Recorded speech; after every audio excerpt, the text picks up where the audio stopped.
Welcome to the news update for day 298 of the war in Ukraine. You are listening to The Account. Thank you for tuning in. Today was a quiet day for news regarding the war. There was nothing in particular worth giving an extra section to, so we will just take a look at the situation inside Ukraine, the occupied territories, and the international developments. But as usual, we will begin with the flashpoints along the front. Bakhmut. An aerial video was shared on social media today showing the ongoing battles inside Bakhmut. I will let it play while going over the key points. Not much has changed over the past 24 hours.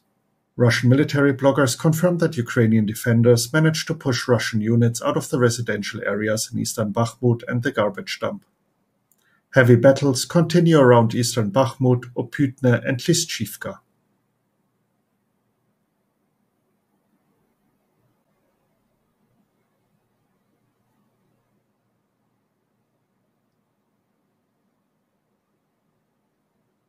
Marinka. Wargonzo reported Russian forces occupied a quarter of 5-story buildings on Zaporizhzhia Street. Many pro-Russian accounts have celebrated the capture of Marinka by Russian units. However, videos released on social media show Ukrainian defenders holding positions inside Marinka. Therefore, we can assume Russia had some successes in the area, but nothing as major as complete control over the settlement. The map published by pro-Russian Rybar Telegram shows Russian positions along the central street going through Marinka while claiming heavy battles continue. Wargonzo further reported that in the village of Popyeda, units of the Bars 11 and Ahmad Zapat stormed the fur farm in the outskirts. By the evening, reports of Ukrainian defenders pushing Russian troops back were published. And now for the situation in Ukraine. President Zelensky held another Supreme Commander-in-Chief staff meeting to discuss the situation along the front, the progress of repairs after the Russian missile attack, and the potential threat posed by Belarus. Ukraine is still struggling with the aftermath of Russia's missile attack. The electricity deficit in Ukraine's power system is still significant, Ukrenergo reports. The reason for that is the damage caused by the Russian missile attack, but also seasonal drop of temperatures.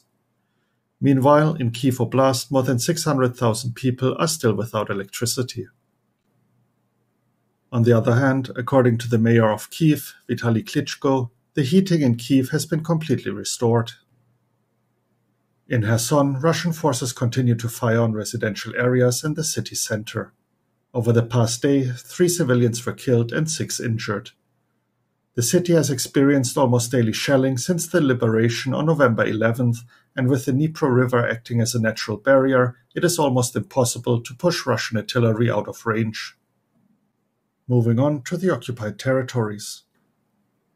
The Minister of Defense of the Russian Federation, Sergei Shoigu, has made a surprise visit to the occupied territories. According to the report, Shoigu made his visit to the southern military district and inspected troops in the area of the special military operation, as well as the accommodation for personnel in the field and the work of medical and logistics units. The National Resistance Center reported on the various achievements by Ukrainian partisans. Thanks to the work of the resistance, a collaborator in Kherson Oblast was blown up and several locations of Russian personnel in Luhansk and Donetsk Oblasts were destroyed. Partisans also helped locate enemy positions in Holivka, leading to over 100 Russian soldiers being killed by long-range strikes on December 12th. Another achievement was the destruction of an enemy headquarters in Shoigu in Luhansk Oblast on December 16th. According to President Zelensky, Russia has stationed over 500 soldiers on the premises of the Zaporizhzhia nuclear power plant and warned about the threat of an accident due to Russian shelling. Ivan Fedorov, mayor of Melitopol, reported that Russian troops are carrying out preparations for street battles in Melitopol. He shared a picture of dragon teeth being installed in the city. Melitopol is currently roughly 84 kilometers behind the front lines. Photos shared on social media show the trenches along the beaches of Crimea dug by Russia.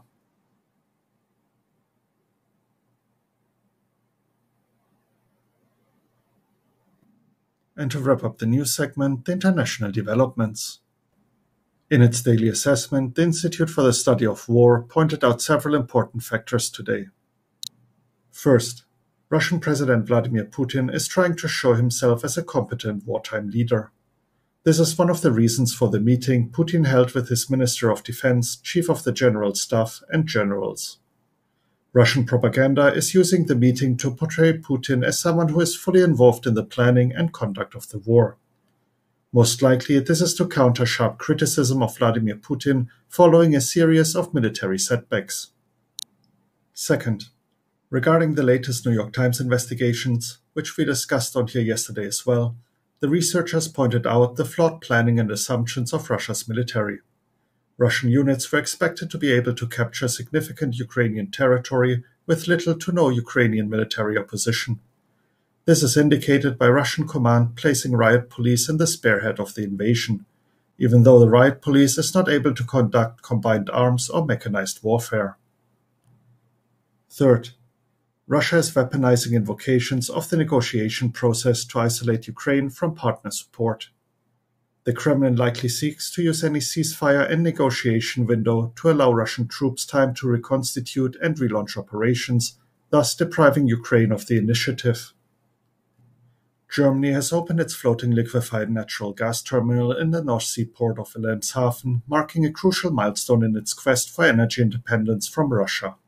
The Esperanza, a specialized ship the length of nearly 3 football fields, is carrying 170 million cubic meters of LNG, much of it originally from the US. Enough to supply 50,000 households with gas for a year. Over the coming weeks, it will be reconverted to gas and fed into Germany's onshore pipeline network. The infrastructure for the Wilhelmshaven terminal was built in 10 months, a record for a country where big energy projects tend to take years to complete. Ramzan Kadyrov urged Muslims around the world to unite against NATO. According to him, the alliance threatens the whole world. But Russia, contrary to all the forecasts of the West, has challenged this evil and is confidently moving towards victory. Today, explosions were heard in Belgorod, Russia. A column of smoke could be seen in the city.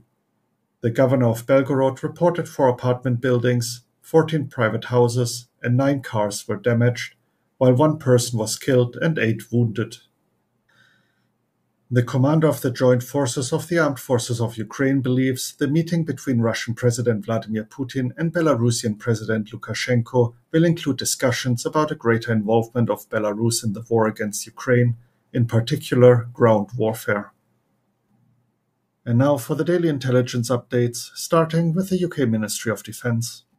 On December 14, 2022, the Russian Ministry of Defense announced the establishment of 2 frontline creative brigades tasked with raising the morale of troops deployed on the special military operation. Russian media reports that the ranks will include opera singers, actors, and circus performers. This follows a recent campaign by the Russian Ministry of Defense to encourage the public to donate musical instruments to deployed soldiers.